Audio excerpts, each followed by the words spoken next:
Greetings internet, welcome back to the channel. I just woke up this morning and thought today's video that I'm filming should be just focused on love, all kinds. Self-love, how to get self-love, how to, well, get it. It's not something you can buy at the store, but how to develop it in your career, like respect for yourself in your career, you know, romantic love, and just all of that wrapped into one. I can't even think of the encompass all of that, but just that feeling of being proud of yourself, you know, because that feeling is something that I think you should seek every single day of your life, just finding more things that make you have that moment of, wow, I'm really proud of myself. Because I think that's such a good feeling. Like, yes, having other people to be proud of you is always nice, like being seen and heard by other people, by your coworkers, by your friends, by your significant other. But there's something to say about those moments where you're just so utterly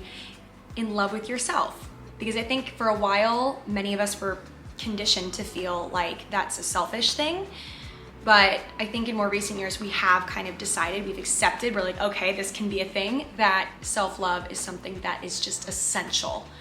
Because you can't expect to excel in your career or take any sort of risk in your life if you don't have the faith in yourself, which comes from self-love. That's my spiel. We should just stop the video now. That was it. Anyway, so I did want to do this video today. I'm going to answer a bunch of questions. It's kind of a traditional Q&A, but with like a little self-love twist. I totally dressed up for the occasion, although I am wearing pajama pants under this. I think we should get into the video. I have a bunch of questions, things you guys wanted me to talk about over on Instagram, so it's gonna be super relevant to all types of people, I think. Like, it's a lot of different stuff.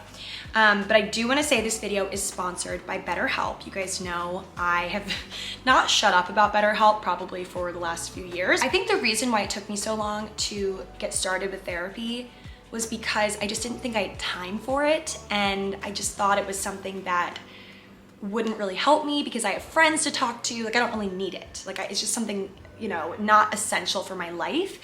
But boy, was I wrong. Or girl, I was wrong. Whoever. I was very wrong, because therapy has absolutely changed my life, and same with my friends. I've gotten my friends on board as well, and we all just feel so much lighter. For a while, I was struggling with the same things over and over again, the same insecurities that just kept popping up into my life, and I thought that it was just something I'd have to live with forever, and therapy has shown me that I don't need to live with these insecurities and fears and stresses forever. I can talk through them and get real solutions for them. And BetterHelp makes it so easy because you can do it from the comfort of your home. You don't have to lay on one of those uncomfortable couches and talk about your feelings with someone in person if you don't want to. You can literally do it from the comfort of your home. You don't have to be on camera if you don't want to.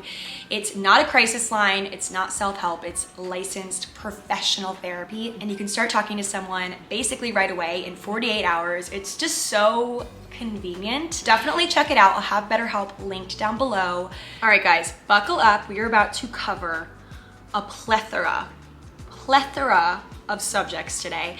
A bunch of things that have stressed me out in my life that are kind of related but not so much related, because I think the path, that's a better word, the path to loving yourself, okay, and getting to know yourself is working through your stress in ways that honor you and like put you first. It could be seen as kind of like a selfish thing, but I think that honoring yourself and how you feel, paying attention to that, is the most important thing in life. Because wouldn't it suck to wake up and be like 75 years old and realize you don't really know yourself? I think that all of your decisions in life, all of your conflict resolutions, just like everything you freaking do in life is made so much easier, so much smoother if you already kind of know in your core who you are and what you want. And so we're gonna kind of break that down today in the form of a lot of different questions you guys asked me. I'm going to help us through this. I am not a therapist, I'm not a psychologist.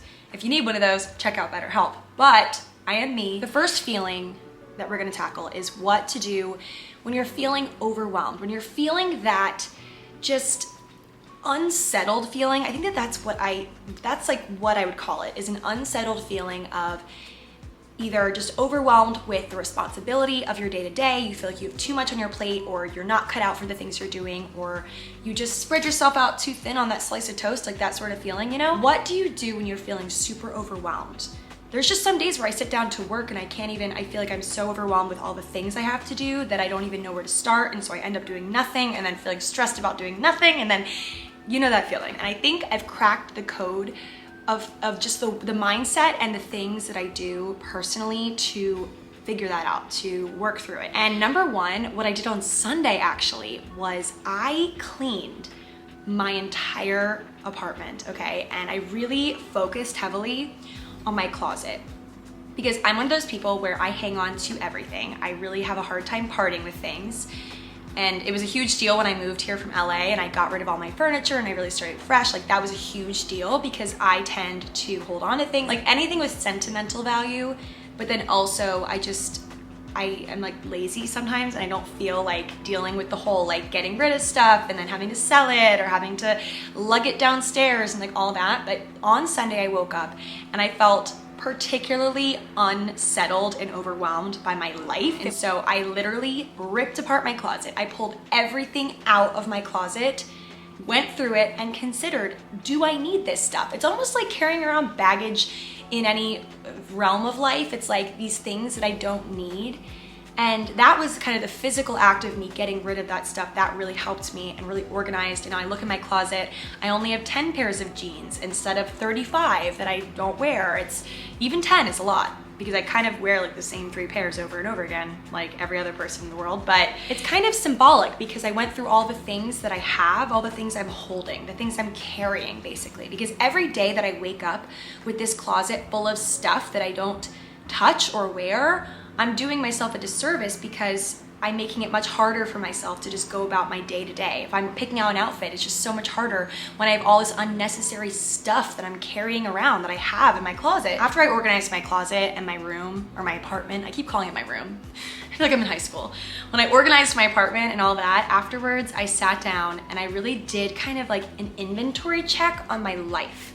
What are these things that I'm doing, that I'm carrying around on a day-to-day basis that just don't satisfy me, or they just aren't productive? And I thought of those things. I thought of those things that I literally like pay for, like memberships, places I pay for, that I don't go, and I know that I won't go. I know that I won't do this. I know I don't like workout classes. Why do I pay for workout classes? Like things like that, just doing a full inventory check of the things that I'm exerting energy and money into.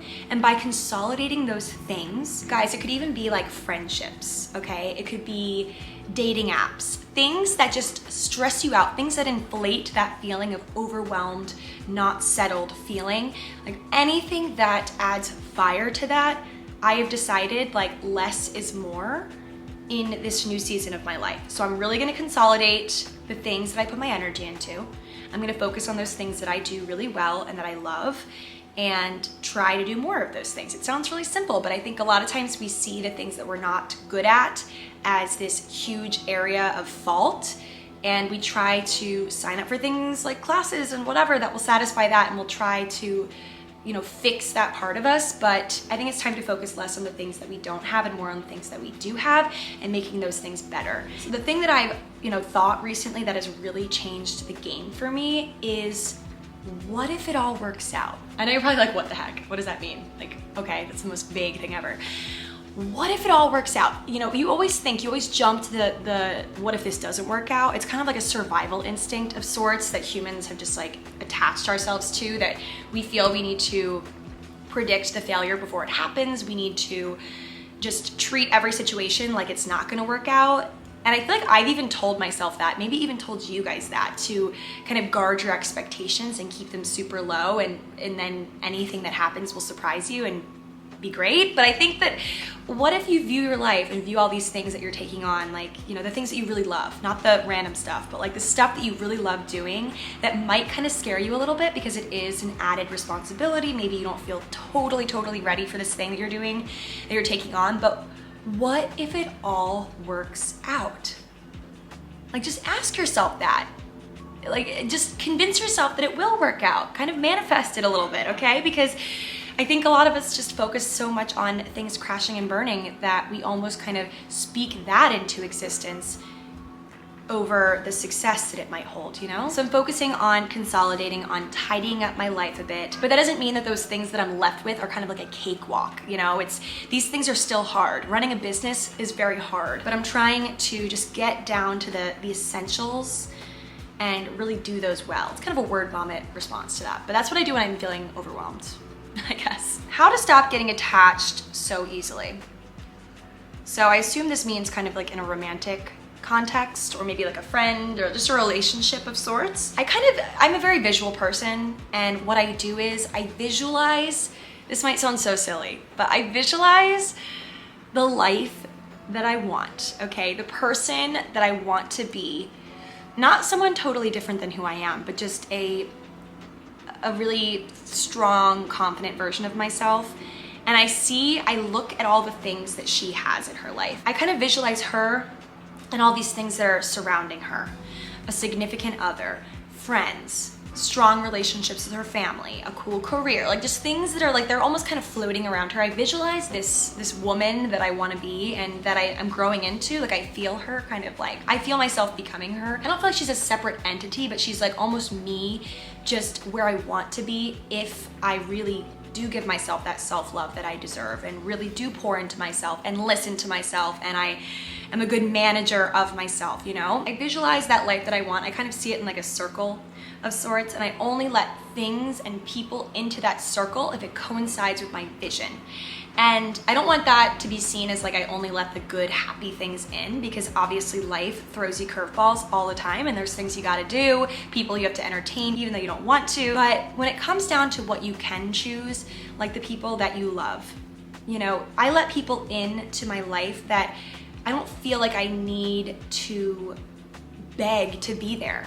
Like they can come into my circle, I will give them love, like give them what I have, but I will not let them in without an entrance fee. Like they need to prove to me that they are worthy. I think the people that are in really great relationships would kind of agree with me when they say that, you know, the person that they let into their circle, their ideal life, the thing that they really see for themselves, like that person that is allowed into that will not need to be charmed or bought or convinced to be there. They'll just want to be there. I have a knack for visualizing like my future with someone, my ideal future, my storybook life with someone, even after just like the second date. And I feel like when it's the right person, that won't be a bad thing. It just sucks that you have to get knocked down so many times and have to build yourself back up and, you know, let yourself do that all over again. It does feel like a vicious cycle at times, something where you just feel like it's your own fault. Like it's your fault for loving someone, which you should never feel that way. You should never feel that way. You should hold on to your kind heart, okay? And keep it safe, because not everyone has that. Not everyone has the ability to love so hard and to be so pure in that, like so just unashamed of that love. I'm getting to know myself very well, and I know that that's just the way that I am. I love hard. So first point is, don't feel ashamed for loving someone hard and for just being so truthful in how you feel and just for being that way, because that is not a misgiving, that is not a fault, that is beautiful, okay? It is, and I refuse to think any other way, okay? I refuse. But in that, like getting attached, I think that you get less attached to other people once you really do love yourself, okay? And I know that sounds cheesy. I truly think, like in college, I definitely got way more attached than I do now, and I think it's just the sheer number of experiences I've had now, like in terms of I've gone on a lot of dates and I've talked to a lot of guys on dating apps now, and in college it was much more limited because I went to a smaller school. But I think that that had something to do with it, just like the sheer number of times, like just getting back up on the horse so many times that I've kind of gotten to be a bit desensitized now. Like I don't feel that it's so crushing every single time that I go on a date now and I get attached to someone, because it happens so often and there's so many opportunities in the city, and you know, that definitely plays a part. But I think a big contributor to my self-love, my overall respect for myself, my less of a dependency on another person, because that is a big part of, you know, being attached to someone, is just feeling like you depend on them in a way. I think finding more reasons to be proud of myself is a huge contributor to me feeling less like I need to lean on other people. And obviously I have moments, I think a lot of times when I'm feeling super anxious, like I have anxiety, it definitely makes it worse. Like I feel like I have to be on the dating apps and be talking to people, make sure my friends don't hate me, you know, like that sort of feeling. Doing something that makes you feel proud of yourself, cleaning up your space, doing a hard workout, kind of in a way distracting yourself from that, and knowing that it's not an end-all be-all sort of thing. I think just knowing what you want in life and doing things every single day to get you there, like figuring it out, writing it down on a sheet of paper or something, or in a journal, figuring out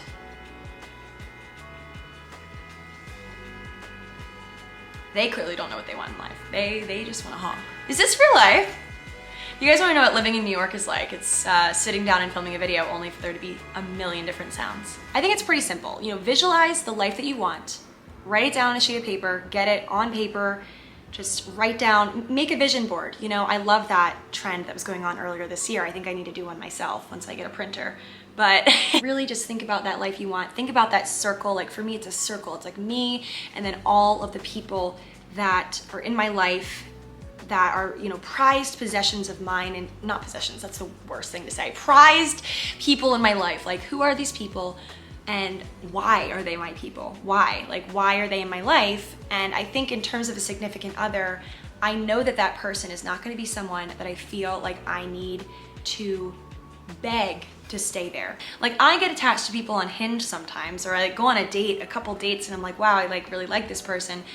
And then, yeah, it kind of sucks for like a day or two if they ghost me or if it doesn't work out or whatever. And I'm like, darn, back to the drawing board. But it's like a day where I'm stressed about it. And then after that, you know, on to the next. But I think where I find my resiliency to get back out there after that is I'm just relieved, honestly. Relieved that I haven't found my person yet, because that might sound weird, but I think that after something ends, I kind of look in the rearview mirror and realize, okay, maybe that like wasn't as good as I thought it was, you know? Like maybe that wasn't at all right for me, but I was just trying to force something to happen. Like I just really wanted to fill that role in my circle, and I just wanted it to happen so badly that I kind of forced it to happen. And I'm kind of relieved when it doesn't work out, because then I realize someone so much better for me is out there and potentially doesn't even know that I exist. Like it's kind of cool to realize that there's someone out there looking for someone like me, and they haven't found me yet, but they will, or I'll find them. I don't know how it's gonna happen, but I said this in an older video. I remember this so clearly. I said this in like a video in high school, and I think it had dramatic background music. Like I always made those videos, you guys remember, or maybe college. And I said like, the person that's like meant for me, my person is probably out there right now eating a sandwich. I guess my significant other has to like carbs, has to like bread. So yeah, that is kind of what goes through my head when I think of attachments. I think even in college, I was really attached to certain friends of mine because, you know, I think the reason why we get attached is because we're scared. All humans, to a certain extent, have a fear of being alone. And, you know, that dates back to the Stone Ages. Like, there's a reason that humans are wired to crave connection, and it's because it's survival. At one point in history, human beings survived because they were part of a pack. And if they weren't with a pack, they were probably going to be killed. Like they were probably going to be killed by the elements or an animal or another tribe. They needed to be a part of a tribe. And so that is why we are so obsessed with connection. We're so obsessed with finding our person. We're so obsessed with having friends, and FOMO is debilitating sometimes when you feel like you're missing out on something and you're not invited to something. And that's why it's just basic human nature. I feel that it's just natural to become attached to someone, but I think that the way to soften it a bit, like it's natural, but I think the way to soften it is to have your own ideal life and goals and things that are not at all attached to another person. It's truly you that can get you there, and obviously other people are involved because that is life, but it's your thing, like your stuff. If you're in a relationship where you feel like you're becoming too attached, like just find something to do outside of the relationship, like outside of them, that is just yours. And so you have something to live for that isn't just them or something that's related to them, right? Like you can have joint dreams with your spouse or with your significant other or with your friends, but having things that are just yours gives you that purpose that you need to lean on if that person isn't around. That you need, like you need something to hold on to that isn't attached to them, and then you'll feel less attached to that person because you can do it alone. Okay, the next one actually really goes along with what I just said, so it'll be kind of a shorter answer, but do you ever feel like you're too much sometimes? Well, based on everything I just said, you guys can probably assume that I sometimes, like if I have a fear of getting too attached to people, I definitely have a fear of being too much for people. And what I've realized is like, I will never apologize for loving hard, for feeling deep, for being all there almost all the time. I will never apologize for that. I just really appreciate communication. I really appreciate vulnerability. I think a lot of people feel this way, and I think that's the main issue in a lot of my past situationships and past friendships, even past like coworker relationships. It's just like, be real with me, okay? It's 2022. We are well past the years of being mom and like just, is mom? Where did I get that from? Mum's the word? Wait, I don't know. Okay, I just had a glitch. There was a glitch in the matrix.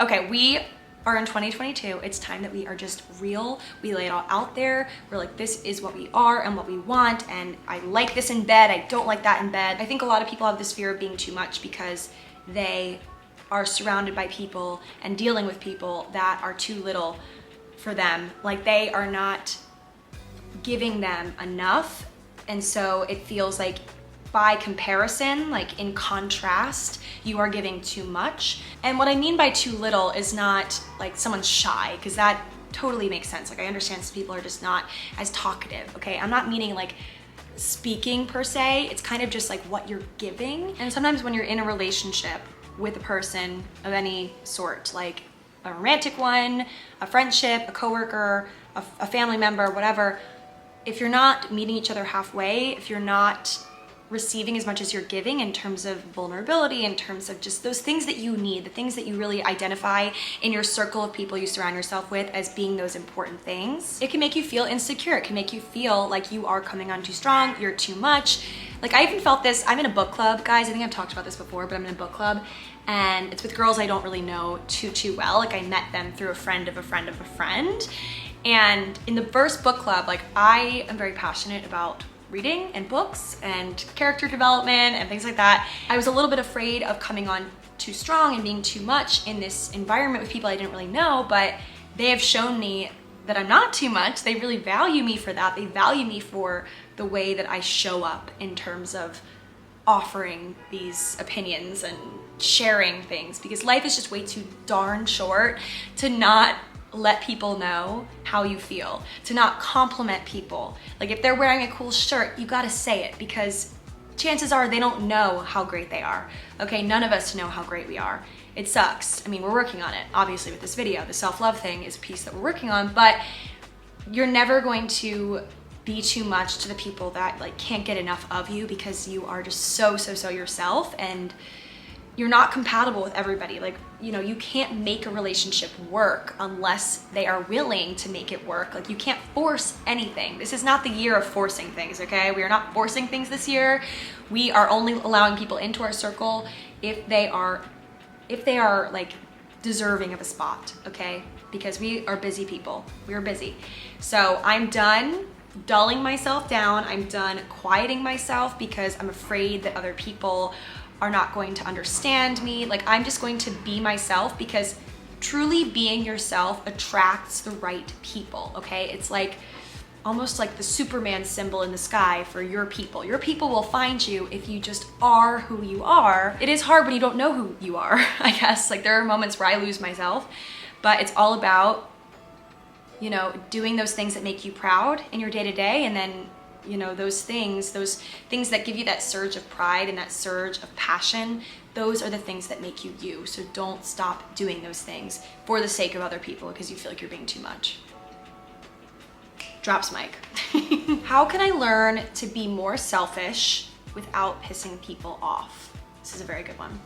So, hate to break it to you, but it's inevitable that in life you're gonna piss some people off. If you are following the path that you want to go down, okay? With me, I think of quitting my job and upsetting a lot of people in the process. I upset a lot of my coworkers who really counted on me. I upset a lot of you guys who saw me as this career woman and were inspired by that. And there was a lot of negativity surrounding that decision that offered me so much positivity, like such a good thing, okay? A lot of the positive decisions you will make for yourself will inevitably piss people off, okay? And being selfish is hard because the word selfish just doesn't really leave a great taste in your mouth. Like, you don't feel that being selfish is something you should ever be, especially as a woman. I feel like we've been conditioned in just the way women have been for centuries to always, let others speak and kind of, dull yourself down a bit so you don't come across as arrogant. I mean, for a lot of my life, I've really focused on having good manners. I mean, a large part of my youth was spent with me not being reprimanded in a sense. I don't know how my mom instilled this in me, but both my sister and I both have really good manners, and we hate breaking rules. We hate just doing anything to ruffle feathers. We want everyone to be happy. I mean, I don't know if that's just us or it's probably a lot of people, but for some reason there's been some people I've come in contact with in my life that have shown me that that's just not a universal thing. Like, some people were taught to speak up and out about things. This is more of a learned thing for me. I've had to unlearn staying quiet for other people's benefit because I often have done that in my life. I think high school would have been a lot easier for me if I spoke up about things that bothered me. Obviously, you shouldn't be rude to people for no reason, but I think sometimes you can't let the fear of being rude, the fear of offending people, the fear of letting people down dictate your every decision. Because the best decisions I've ever made for myself, the best decisions in my life that I've made, okay? Quitting my job to, really throw myself into this business, that was a great decision I've made. Making YouTube videos in high school when people thought I was weird. Pushing for an interview at L'Oreal, even before having, corporate job, obviously it was great leaving that job, but getting that job really, really taught me about how to fight for what I want. And I got that job due to me harnessing connections, working off of connections, but being a bit forward and just cold emailing people. The best friendships I've made is me just totally out of the blue DMing someone and saying, hey, let's get coffee, and then following up if they don't respond. Those things could be kind of be seen as being rude and maybe a little bit selfish, some of those things. Maybe a little bit vain even. Me sitting down in front of a camera every day filming myself in high school definitely was seen as this vain thing, this thing that a woman shouldn't be, right? And I did all those things and look where it got me. So obviously you should think of others, and I think that having a kind heart is something you should never lose. You should always have kindness in your heart for other people, but you are one of those people that deserves kindness too. And sometimes in the process of giving yourself that kindness, towards yourself, doing those things that will help you, that you will be proud of, in your life, will potentially upset someone else, and that'll have to just be okay. There's always gonna be haters with everything you do. And sometimes they were once your friends and are no longer your friends because you realize that people that don't understand when you need time for yourself, when you need time to sit inside and either heal or work on something that your friends don't want you to do and they want you to come to the bar or something, you have to put your foot down, and the people that truly love you will understand. They will understand. Okay, so that's my take on that, it's my spiel. Okay, this is kind of a two-parter. Adjusting to post-grad life feels so lonely. How do you do it? And then the second one, how do you find quality friends in your 20s? So, okay, first piece is post-grad life feeling lonely. It's really not gonna happen overnight, but my friends are the reason that I am sane, okay? Because I work alone. Typically, I hire people to help me here and there, but I am majority of the time on my own here, sitting here, working, and I tend to go insane if I do that for too long. So I need friends, I need stimulation. I need friends that are gonna push me. I need friends that understand my crazy and, wanna join me in my crazy, okay? My two best friends on a podcast with me. That's huge. That's something that I, in high school, when I was struggling to make friends, would never have seen for myself based on, I just thought that I was one of those people that wasn't destined to have a core group of friends, like Sex in the City. Finding your core people, it's hard, okay? It really is hard. It's kind of like dating. It really is like dating, actually. And a lot of it, you know, for me, the people that I went to college with is one thing. Like I have a really awesome college network of people. But there's a whole other realm of people in my life, like a whole separate category of people that I'm friends with that I didn't know 3 years ago or 2 years ago even. And the way that I've made these friends is through Instagram, okay? Like through just DMing people, asking them to get coffee. And like I said earlier, you know, you have to be a bit persistent with these friendships. You have to, you know, put in a little extra work in the beginning with some of these friendships with people that don't know you, that don't know that you're a credible friend, you know? Like they don't know much about you. So you need to treat it as a relationship where you're putting in effort, kind of as this thing that you want to grow, like a plant that you're fostering into a bigger plant. Like, you know, it's like a plant that you're watering. And what's that phrase, that quote that like everyone says? It's like, you're not gonna eat the fruit the same day that you plant the seed.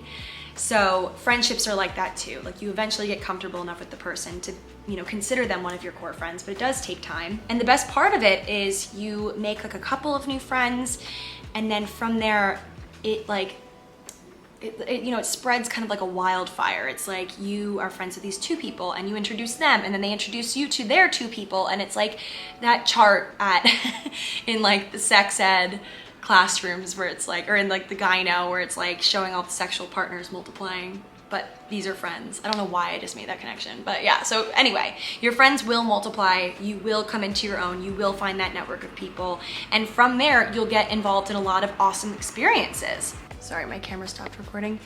Some of these people will be duds, okay? Some of these people will disappoint you, but you just gotta get back up on the horse and keep finding people for that circle of yours, that life that you see, and you will find them, okay? You will find them. It's hard when you're in post-grad and in college. I feel like a lot of friendships, it was like easier to make friendships, you know, because you were in class with these people or in a sorority or in a club, and now it feels a whole lot harder. But lean into those coworkers that you have, if you have coworkers. Lean into people with similar interests to you, compliment people on their outfits, and like, you never know where that will go. Like I've made friends from complimenting someone in the bathroom line at a club, okay? It just takes time. My first year here, I was still hanging out with all of my college friends, and that was it. And over time, it has become easier for me to make friends. And you know, my friends from college have even had like coworkers that I've become friends with, and like friends from home that I've never met that I've become friends with, and my network has grown that way too. So just have patience with it, you know, be vulnerable with people, which is hard, but do it. All right guys, another question. This one's a bit more specific. It's been 13 years with my significant other, and he hasn't proposed despite being clear with a timeline. I still choose him. How to stop resentment. Let me back this up, because I was gonna say like just dump him, and I don't think that you shouldn't dump him and move on, but I know why it's hard. I know why. I mean, I haven't been in a 13-year long relationship, but I can imagine how comfortable one would get in that sort of relationship. 13 years spent with another person, like with the same person for 13 years, like that is a really hard one to break off from, because that's such a large portion of your life. That's basically like your whole freaking life, you know? 13 years with a person. And I think that you are afraid of looking back on all that time as wasted because you were with someone that wasn't ultimately going to be the person that gives you everything you want. But I think that, you know, what's worse? Spending 13 years with someone, 13 maybe potentially kind of great years that, you know, had happy memories, but it didn't end up being the one, or continuing on because you're afraid of being alone and having 15, 16, 17, maybe who the frick knows how many more years. I think it's just time now. Like I think you know what needs to be done. I think you know that after 13 years, if your timeline isn't being respected, I don't see how that could be something that will fulfill you for many more years. I know it's definitely a very hard thing, but if it were me or if it were any of my friends, I would say the same thing. Like just focus on that life you want. I think there should be a conversation. I think you should voice how you feel. I mean, you've been with this person for 13 years, so obviously you hopefully you feel like you can talk to them. So talk to them about this. If they're like, yeah, of course, like, you know, in the next year or so, or they just say something super wishy-washy in response, I think that you know what you need to do, because they should be confident in their feelings about you and in their actions, because actions speak so much louder than words. We know this. It's, you know, the actions that make you feel seen, heard, loved. That is what a partner should do. That is how they should act. And they should respect your timeline if that's something that's really important to you. 13 years is a long time. Like, it reminds me of some Jennifer Aniston movie. I feel like she's been in a movie where she wanted a guy to propose to her. Is it? No. He's just not that into you? No. It's like one of those movies, like Ryan Gosling's in it. Is he? Scarlett Johansson? Am I making this up? Anyway. Advice on trying to make a career change and feeling stumped on how to go about it. Okay, so I guess, I mean, I've done that. I have made a career change, and I was at one point stumped about how to go about it. It's pretty simple. I mean, you're never going to be quite like ready to quit or to change. Like, you're gonna feel like you're not totally ready. I think the important thing is figuring out what it is that you want to do, because I think it makes the whole shifting so much easier if you really narrow it and get specific about what you want to do. And the way that you can do that is staying in your current career, your current job or whatever, and then dipping your toe into that potential second career or third or whatever, the next career that you want, dipping your toe in small ways. So if it's like, I don't know, you're in marketing and you might want to be in cinema, or like you might want to be a producer on set. Keep that marketing job, have that day job, and then maybe on the weekends do a bit of set work and find reasons to be on a set, find situations, like just dip your toe in tiny ways into that and make sure it kind of feels right, and really just soak up that feeling that it gives you. And then from there, I mean, you know how it goes. You quit your job, you put in your 2 weeks notice with your boss, and you do all of these things with confidence. Like, you do these things with fake it till you make it confidence in a way. And that's what I did. I went in there, I said, I am quitting, thanks for the opportunity. I'm putting my 2 weeks in. I just want to see what I can do. I don't remember the exact wording. It was like, I just want to, or I owe it to myself to give this freelancing thing a shot. Like, I was clear. You know, that's just really what I said, and that's how I changed my career. I guess if you don't even know what career change you want, or like what realm you want to go into next, I think it's all about just leaning into those things that make you feel alive, those things that you can't wait to get out of bed to do. And some of those things might not feel like they're a career. They might just be small pieces of something that is part of a greater career.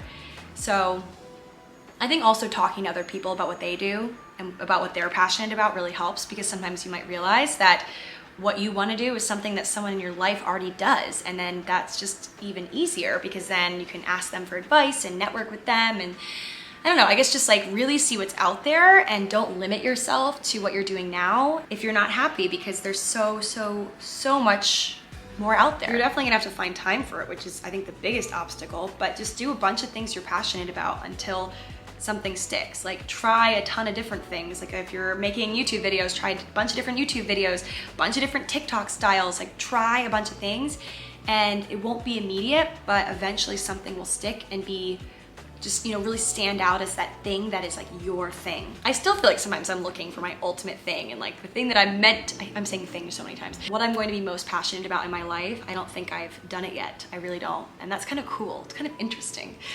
And I've done all these things and I've created so much, and I'm so proud of myself in doing all of that, but I feel that there's something else that's coming.